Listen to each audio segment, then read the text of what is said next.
So Doug, over the course of the last year and a half, you've had many churches be massively unsettled, not able to meet. And then what happens when you're not able to meet for a while, sometimes it can be hard to get back to meeting. The excuses start to multiply for why either the church can't meet or why I personally can't rejoin that church. Right.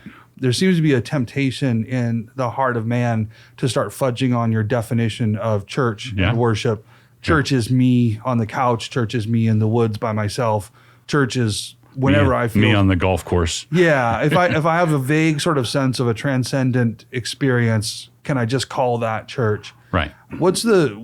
How would you define what church is and why is it necessary for us to get our rear ends back there?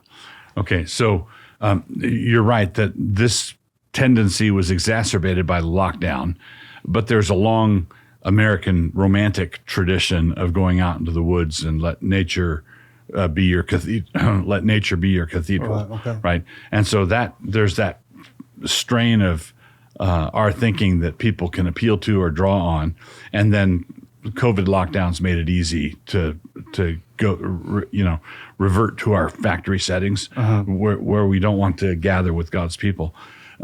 The reason that you can have church out there in the open air. You can have church in the woods, but you need to have. It's not the woods that make it a church, and it's not you by yourself in the woods that make it a church. Mm-hmm. Basically, the thing I would point to, and it's a pretty simple case, is the Greek word for church is ekklesia, and the ekklesia is the called out assembly.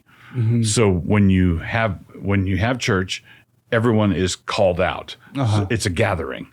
The Hebrew word synagogue, the synagogue was the ancestor of the church gathering, and that is a congregation, a gathering. Church is the gathering of God's people.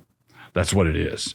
So if you're by yourself on the golf course or you're by yourself in the woods, you may be going to heaven when you die, but that's not church. Okay, and you're not getting what you need. You're not getting what you need. You need other people. You need to be with God's people.